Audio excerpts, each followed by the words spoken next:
Shalom, selamat pagi, selamat hari Minggu, sahabat Lexio Divina yang dikasihi Tuhan Yesus Kristus.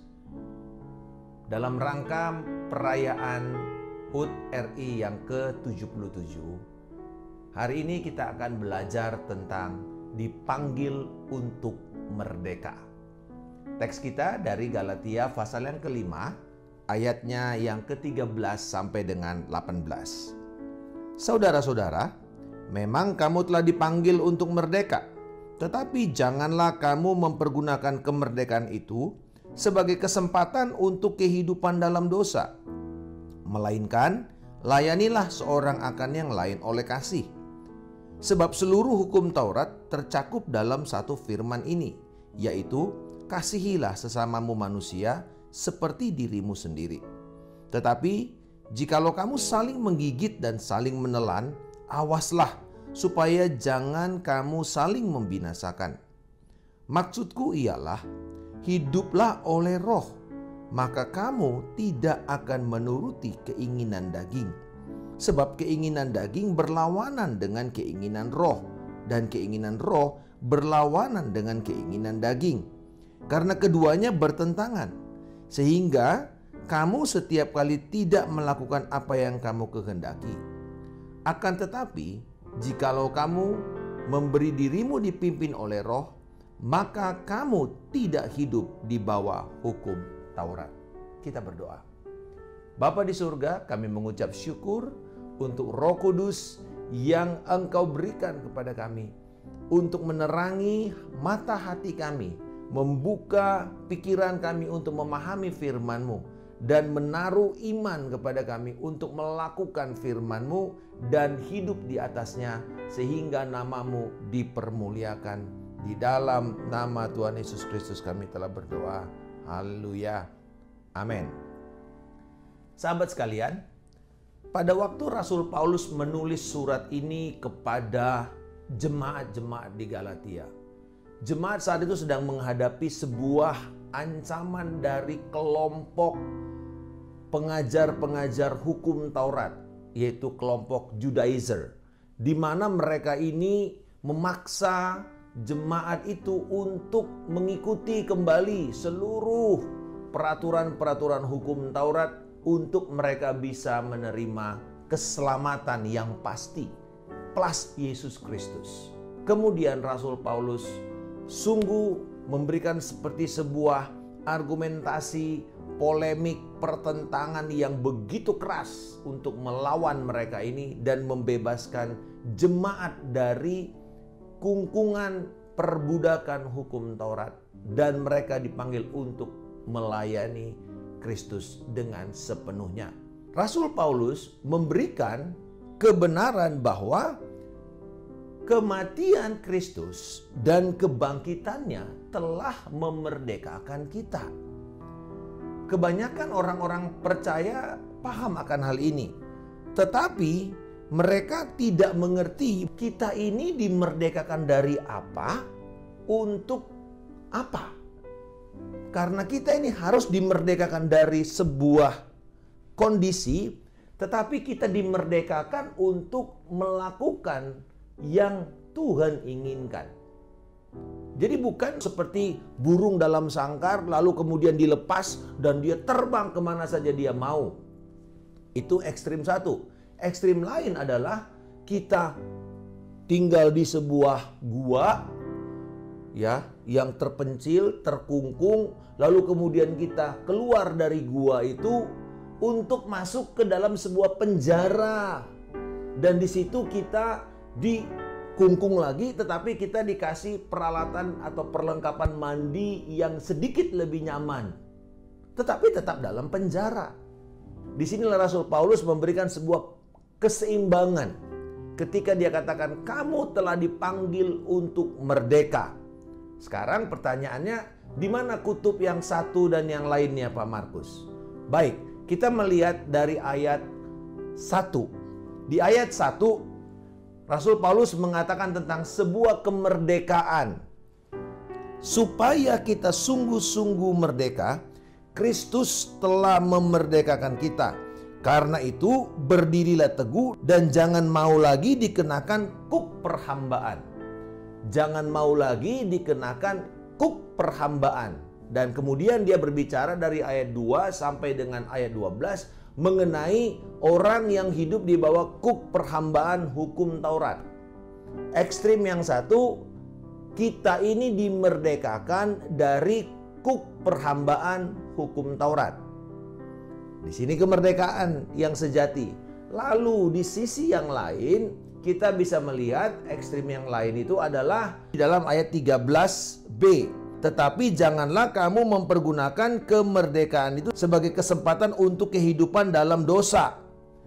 Berarti tadi di sini adalah kuk perhambaan hukum Taurat. Ekstrim yang lain adalah kesempatan hidup dalam dosa, kemerdekaan yang kebablasan. Jadi di sini ada kemerdekaan sejati, di sini ada kuk perhambaan hukum Taurat, di sini ada kesempatan hidup di dalam dosa atau kebablasan. Kemerdekaan yang Kristus berikan kepada kita adalah sebuah kemerdekaan yang sejati. Maksudnya, kemerdekaan yang memberikan sebuah tujuan yang telah ditetapkan oleh Kristus. Sebuah tujuan untuk kemuliaan Tuhan. Untuk kita bisa memahami kita dimerdekakan dari apa dan kita dimerdekakan untuk apa. Perjanjian Baru memberikan banyak sekali referensi kepada kita. Kita dimerdekakan dari apa? Kita dimerdekakan dari kemurkaan Allah dan pendakwaan dalam Roma pasal yang ke-5 dan Roma pasal yang ke-8. Kita dimerdekakan dari perhambaan, pencobaan dan dosa, kuasa dosa di dalam Roma pasal yang ke-6. Kita dimerdekakan dari kuasa setan dan roh-roh jahat, Kolose 1 ayat 13. Kita dimerdekakan dari kutuk hukum Taurat. Kita dimerdekakan dari ketakutan atau kengerian di hadapan Allah. Kita dimerdekakan dari tirani dan juga dari hukum-hukum yang menekan. Di dalam 1 Korintus pasal yang ke-10. Lalu kita dimerdekakan untuk apa? Kita dimerdekakan untuk hidup di dalam kebenaran dan pengharapan. Di dalam Roma pasal yang ke-6. Kita dimerdekakan untuk bisa memberikan kemurahan hati kepada begitu banyak orang. Artinya kita menolong mereka. Kita dimerdekakan untuk mengikuti kehendak Allah. Kita dimerdekakan untuk kita bisa diperdamaikan dengan Allah dan dengan sesama kita. Kita dimerdekakan untuk bisa memiliki sebuah kehidupan komunitas Kristen yang otentik, yang sejati, yang seturut dengan firman Allah. Kita dimerdekakan untuk kita bisa diubah seturut dengan gambar anaknya Tuhan Yesus Kristus.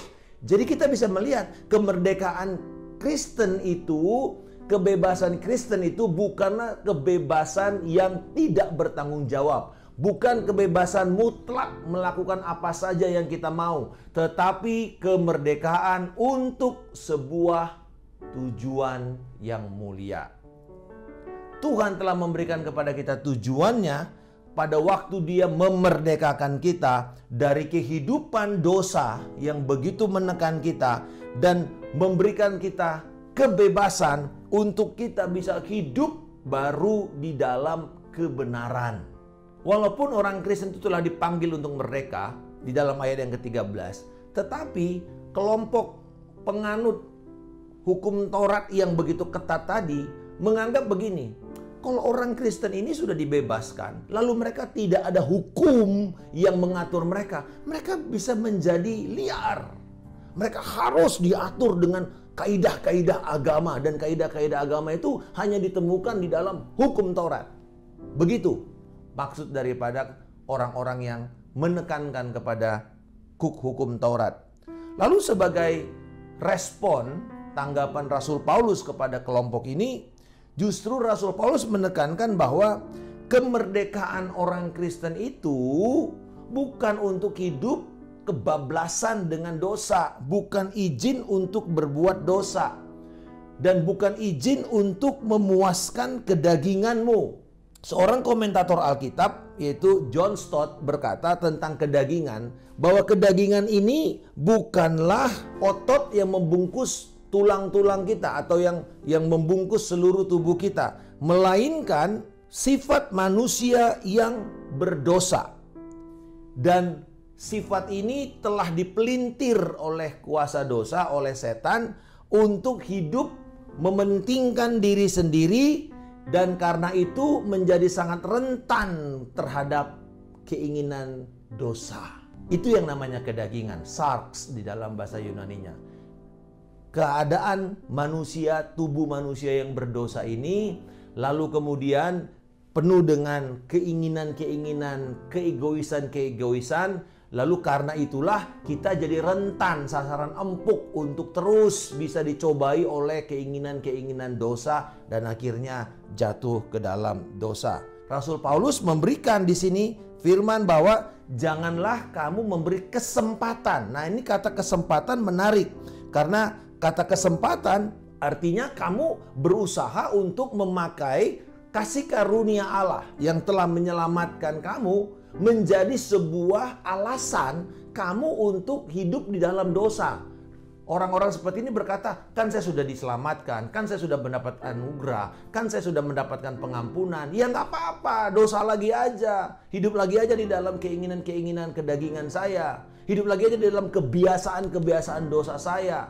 Apakah mungkin perkataan-perkataan kotor, apakah mungkin hidup di dalam alkohol, di dalam obat bius, atau di dalam seks dan perzinahan, di dalam perjudian, menipu orang, amarah, dan seterusnya. Dan kita mengatakan, loh tapi kan nanti habis itu saya bisa minta maaf sama Tuhan, saya bisa bertobat sama Tuhan. Tidak bisa. Justru kata kesempatan di sini memperlihatkan bahwa anugerah Allah tidak boleh dipakai sebagai alasan untuk kita membuat diri kita ini bergelimang di dalam dosa.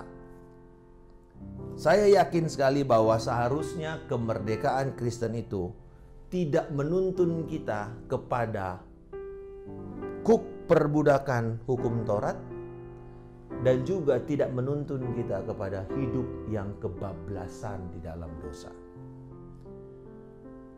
Untuk itu, Rasul Paulus memberikan antidot, jalan keluar. Bagaimana caranya setelah kamu dipanggil untuk merdeka? Dikatakan dalam ayat 13b, melainkan layanilah seorang akan yang lain oleh kasih. Sebab seluruh hukum Taurat tercakup dalam satu firman ini, yaitu kasihilah sesamamu manusia seperti dirimu sendiri. Berarti hukum Taurat yang digadang-gadang oleh kelompok Judaizer ini, sebenarnya Rasul Paulus bilang gini loh, kamu itu cara untuk kamu bebas dari kuk perhambaan hukum Taurat adalah oleh kasih kamu melayani satu dengan yang lain. Jadi dia memakai motif utama dan kesimpulan utama dari hukum Taurat, yaitu kasihilah Allahmu dan kasihilah sesama manusia seperti dirimu sendiri. Jadi kemerdekaan yang kita dapatkan di dalam Kristus itu untuk kita bisa mengasihi Tuhan dengan segenap hati, dengan segenap jiwa, dengan segenap akal budi kita, dengan segenap kekuatan kita, tapi juga kita mengasihi sesama kita. Seperti kita mengasihi diri kita sendiri, kita peduli sama diri kita sendiri. Berarti kemerdekaan yang sejati itu ditunjukkan dengan motif kasih untuk melayani satu dengan yang lain. Bayangkan, Rasul Paulus bilang begini, ayat ke-15. Tetapi jikalau kamu saling menggigit, saling menelan, awaslah supaya kamu jangan saling membinasakan. Coba sahabat sekalian perhatikan, gambaran ini itu kan seperti gambaran serigala atau hyena yang saling berebut bangkai makanan. Wah, berebut tulang gitu. Wow, rame. Bayangkan kalau gereja atau komunitas Kristen itu kayak gini digambarkan Paulus. Saling berebut, saling menggigit, saling menipu, saling membicarakan satu sama lain, saling menjatuhkan, saling menyingkirkan demi sebuah jabatan, posisi di dalam pelayanan, di dalam gereja, di dalam organisasi. Dan Rasul Paulus mengatakan jangan. Justru kamu harus oleh kasih melayani satu dengan yang lain. Dan di dalam ayat 16 sampai dan ke-18, Rasul Paulus memberikan kemerdekaan Kristen yang sejati. Yaitu tadi apa? Perimbangan atau keseimbangan di antara dua kutub ini.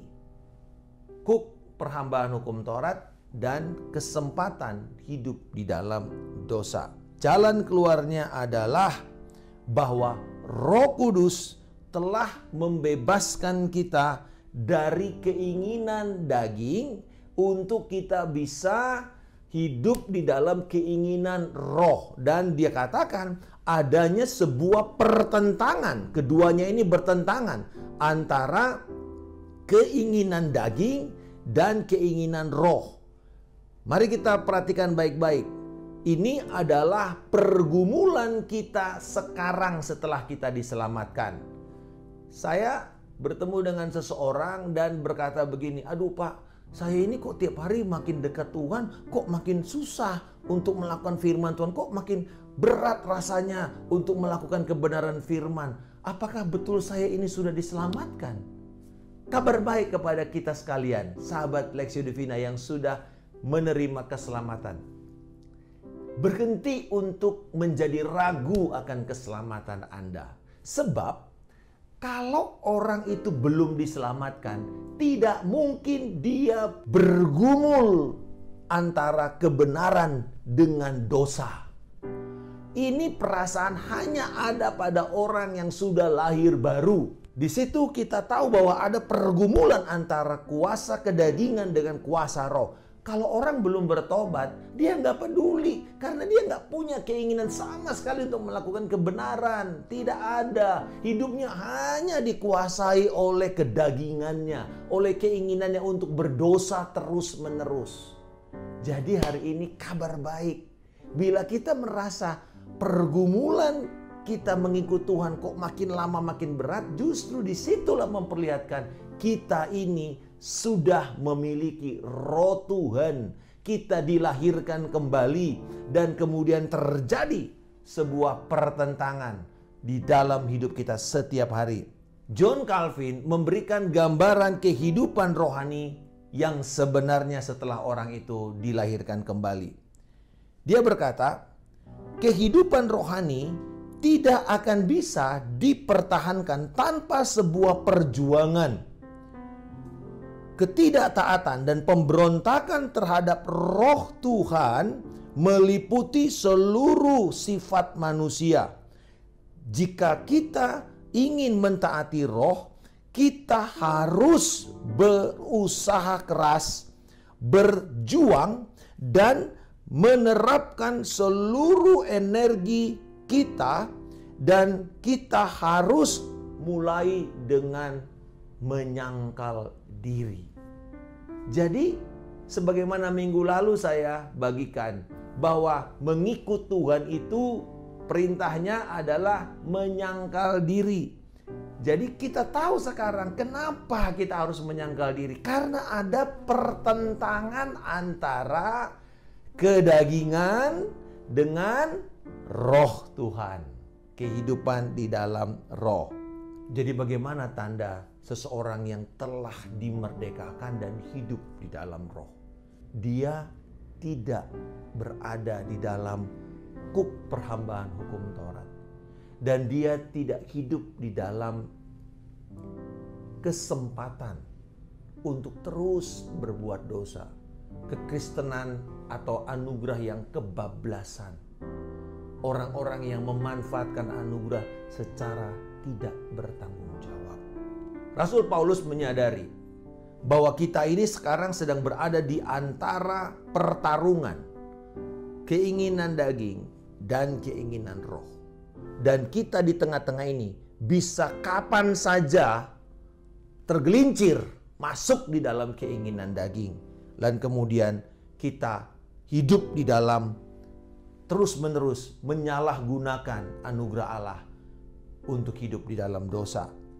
Tetapi Paulus juga tahu bahwa kamu hati-hati supaya kamu jangan tergelincir kepada kuk perhambaan hukum Taurat. Jadi kalau begitu bagaimana kita menafsirkan untuk kita tahu dengan pasti bahwa Roh Allah sedang bekerja di dalam saya, Pak Markus? Dari mana saya tahu, Pak Markus, bahwa saya ini sekarang sedang hidup dipimpin oleh Roh? Dan ternyata di dalam ayat yang ke-18 Paulus berkata bahwa kamu dipimpin oleh Roh, maka kamu tidak lagi hidup di bawah hukum Taurat. Berarti tanda yang paling jelas untuk seseorang itu dipimpin oleh Roh, bukanlah dengan kuk perhambaan hukum Taurat. Karena gini, kuk perhambaan hukum Taurat itu berarti dari luar peraturan itu untuk memaksa kita berubah. Ini ada seperangkat hukum-hukum, lalu kemudian kita dipaksa untuk melakukan ini, baru kamu nanti akan berubah. Hati-hati, kekristenan bisa terjebak. Ini kita katakan sebagai legalisme. Hidup dengan aturan-aturan dan ancaman-ancaman, dan kalau kita gagal, kita merasa tidak memenuhi syarat sebagai orang Kristen. Dan kita merasa keselamatan kita tidak berguna. Tetapi justru Rasul Paulus mengatakan bukan itu. Tanda kamu dipimpin oleh Roh adalah terjadi sebuah transformasi dari dalam keluar. Inside out transformation. Memberikan kepada kita perubahan sikap dan perubahan perilaku yang mengatasi hukum-hukum Taurat itu. Jadi kita gak perlu lagi dipaksa. Gak boleh ini, gak boleh itu. Kalau kamu sudah jadi orang Kristen, mesti begini, mesti begitu. Enggak. Karena perubahan dari dalam ini, dan motif utamanya adalah saya mengasihi Tuhan, saya mengasihi sesama, saya mengasihi panggilan Allah dalam hidup saya.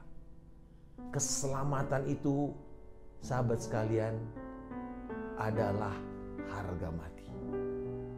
Kalau ada yang berusaha untuk menyelewengkan kita dari keselamatan, kemerdekaan yang Kristus sudah berikan kepada kita, kita harus lawan itu.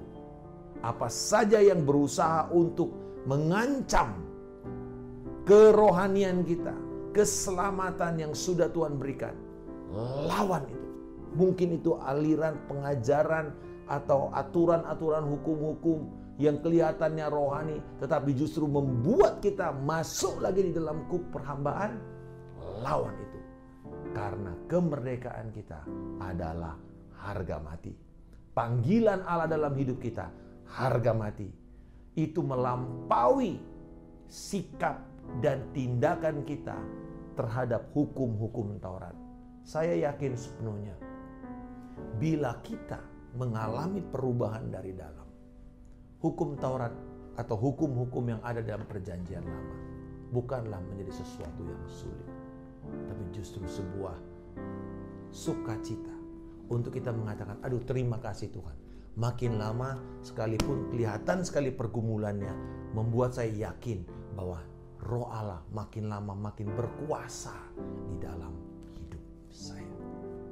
Hari ini yakinlah sahabat sekalian, kita telah dipanggil untuk merdeka. Dan kita dipanggil untuk mengasihi Allah, mengasihi sesama kita, dan kita melepaskan keegoisan kita. Lalu kemudian kita hidup dikuasai oleh Roh Allah senantiasa. Dikuasai, dipimpin berarti dikendalikan, dikuasai, diarahkan oleh keinginan Roh Tuhan lewat firman-Nya, lewat kehendak-kehendaknya. Dan kemudian kita bisa mengatakan, Tuhan terima kasih, hidupku bukan aku lagi, tapi Kristus di dalamku. Dan hidup yang aku jalani hari ini adalah hidup karena iman hanya kepada Anak Allah. Bapa di sorga, kami bersyukur untuk hari ini. Terima kasih untuk kebenaran-Mu. Terima kasih Engkau telah memanggil kami untuk hidup di dalam kemerdekaan. Dan kami bersyukur kami tidak dimerdekakan untuk diperhamba di dalam kuk perbudakan hukum Taurat, atau dimerdekakan untuk bebas, kebablasan, mengambil kesempatan hidup di dalam dosa. Tetapi kami dipanggil untuk dipimpin oleh Roh. Dan biarlah Tuhan, perjuangan kami setiap hari untuk mengikuti Tuhan, meyakinkan kami bahwa Roh Tuhan tinggal di dalam kami setiap hari. Di dalam nama Tuhan Yesus Kristus, kami telah berdoa dan mengucap syukur. Haleluya. Amin. Salam kemenangan. Saya Pendeta Markus Simanjuntak.